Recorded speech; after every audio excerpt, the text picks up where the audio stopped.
Today's question, what is RPE or rate of perceived exertion? So RPE is very similar to reps in reserve, except reps in reserve, which we did before in the video, is generally applied to people who are doing hypertrophy training or bodybuilding, and rate of perceived exertion or RPE is used for people who do strength sports generally. And the principle is the same. You apply a number on the RPE scale. Generally, we're going over anything over RPE 6 is what counts. Basically, RPE 6 would be easy, RPE 7 be moderate, RPE 8 be challenging, RPE 9 be tough, and RPE 10 is everything you got. And what it means is that basically, with a coach, is that you can apply a number to what you perceive a lift effort to be. So it's very useful for what similar to with the reps in reserve auto regulation, that you can self-guide your training based on the intensity you're trying to hit. So for example, an RPE 7 would suggest that you can do 3 more reps with a weight before failure. An RPE 8 would suggest 2, an RPE 9 would suggest 1, and an RPE 10 would suggest you can do no more reps. There's then 0.5s in that, which is like if you do an RPE 8.5, you maybe be able to do 2 more reps.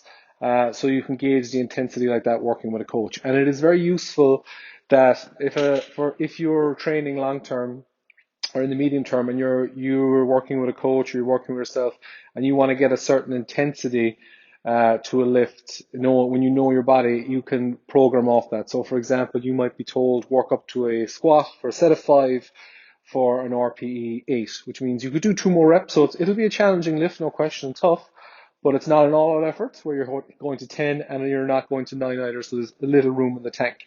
And why that's useful is, let's say on a given day, your true one rep max or your true max effort is unknown based today, because there's loads of variables going to training: your mindset, your energy levels, how you slept, your stress, the training before, and things like that.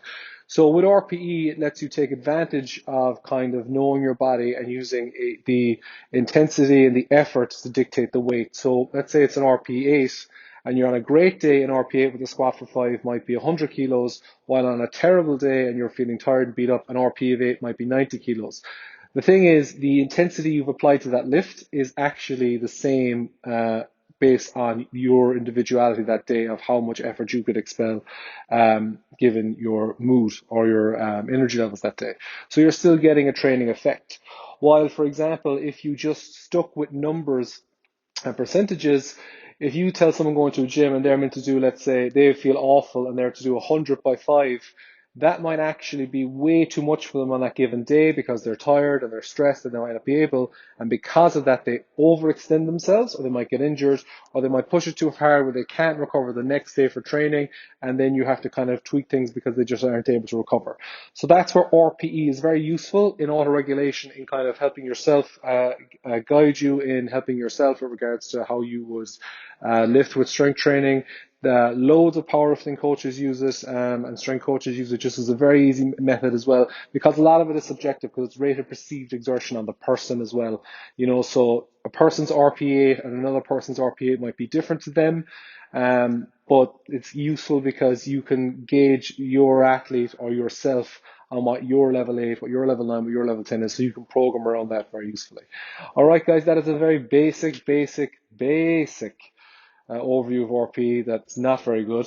For more information, you can always go on to Adam at Odyssey Strength, the other coach here who does it, who does loads of powerlifting training, and of course the person who popularized it in strength sports and powerlifting, particularly Mike Teixeira of Reactive Training Systems. So I hope that helps, guys. If you have any questions, you can ask in the comments below, and as always, we hope you have a good day, and we'll talk to you later. Cheers.